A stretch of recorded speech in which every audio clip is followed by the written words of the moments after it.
What's up guys, Petko here. Welcome back to yet another video. This one around is gonna be likely the last one for the year. Today we're gonna talk about Earthshock versus Blast, a topic that everybody is asking me about for the past couple of weeks/months. And finally I decided myself to make a video and further explain why I'm playing with XYZ when and where. Okay, so without further ado, let's begin. Alright, so first thing first, I'm gonna get the what do you call it? Elephant out of the room?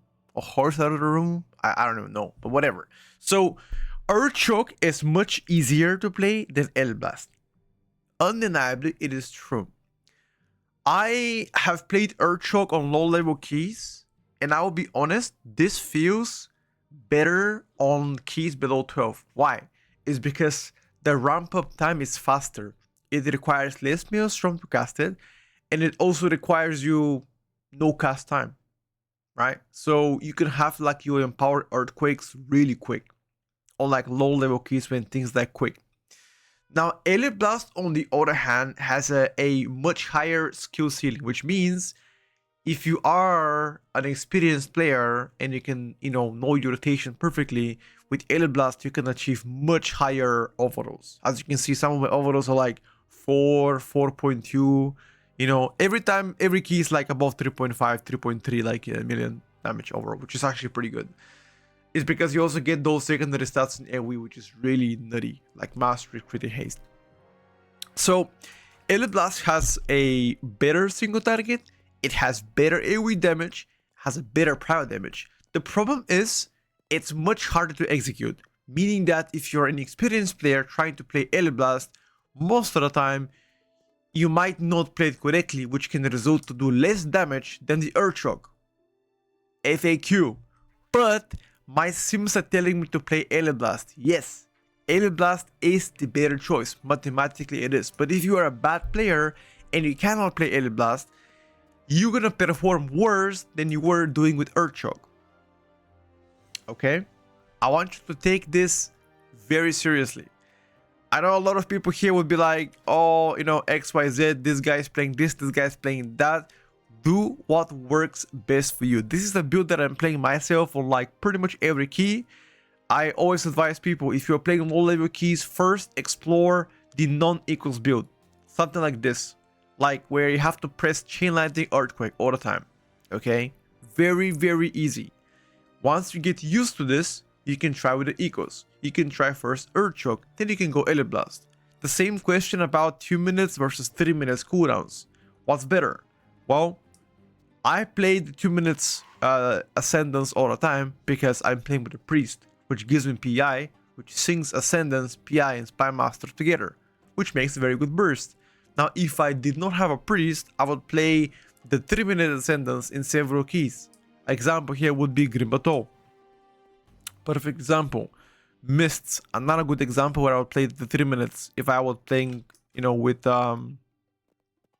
like no priest, But then all of this depends on the setup you are playing. One thing is sure though, Stormbringer is the play pretty much everywhere. Okay, now that the FAQ is finished, let's talk about rotation. I know people have questions whether or not your rotation is changing. Now, there are several things that I do differently with Elemental Blast than I do with Earthshock. I guess the most important difference here is making sure that I always pre-bank Maelstrom before I enter the new pack. Let's just say this is like the old pack and they're about to die. I make sure that I just damage, and as soon as I have enough, let's say, Maelstrom to cast my Elemental Blast, I would cast it, and as soon as I get the equals buff, I'm gonna hold this for next pack. Why do I do this? Because first of all, Blast requires more Maelstrom to like put to use Blast, right? So that means my ramp up time is gonna be much higher than Earthshock. Earthshock is just like 60 Maelstrom instant cast. Blast is 90 Maelstrom and it has a cast time.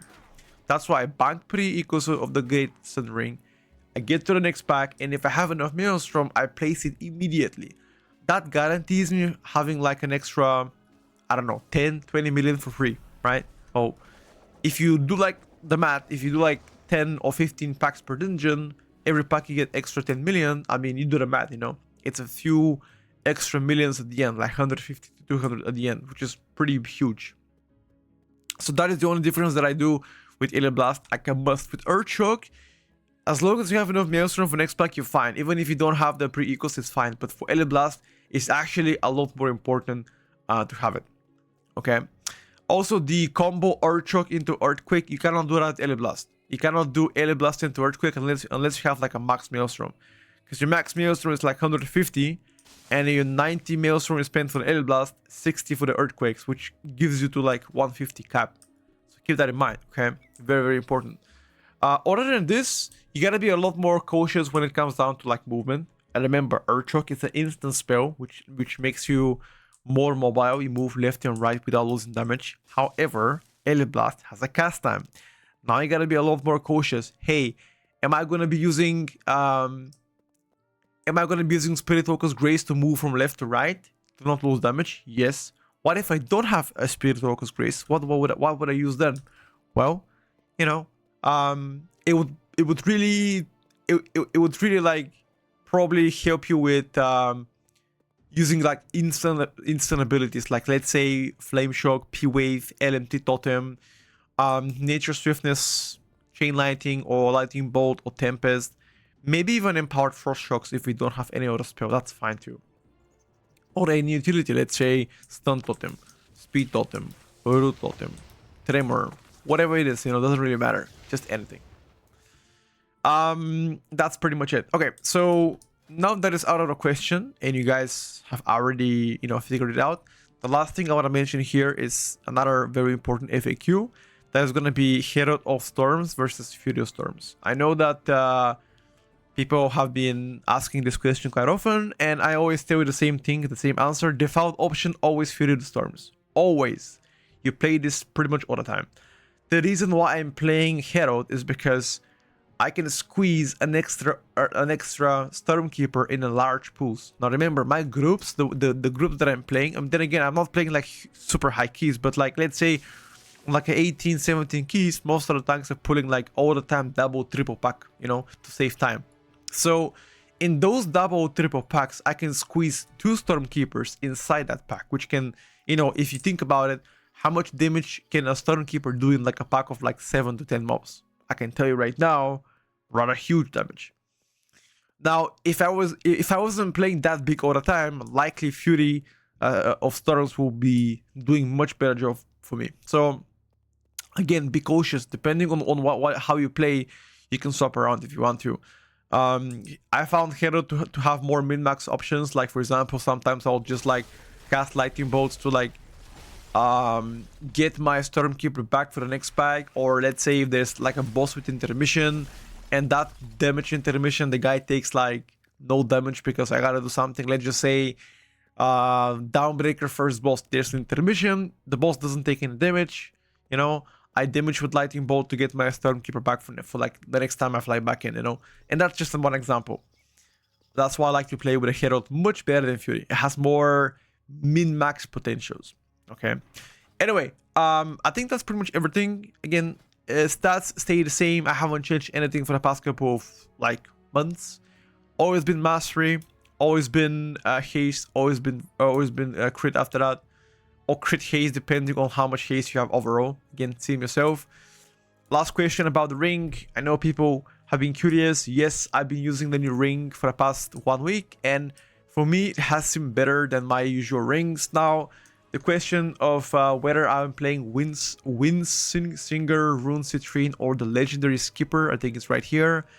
For me, this seems slightly better than a passive mastery, but then I started to question the sim because I don't get like, sometimes I get like some kind of a random ring, random socket proc, like for example, extra health regen, damage reducement, you know, some kind of a random nature damage, you know, giving my allies a restored health to each other, like, you know, kind of bullshit. So I decided to go with a flat mastery and just playing with Alchemical Chaos Flask all the time.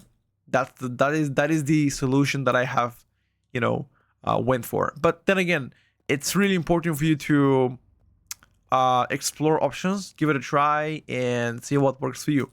This works for me because I'm guaranteed to have mastery all the time, which again, 18,000 is something that you want to aim for in terms of mastery. For me, that is perfect.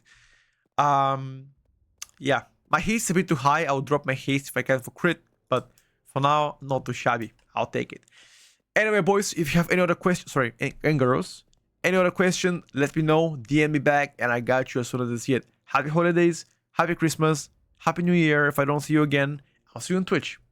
Peace out. Bye for now.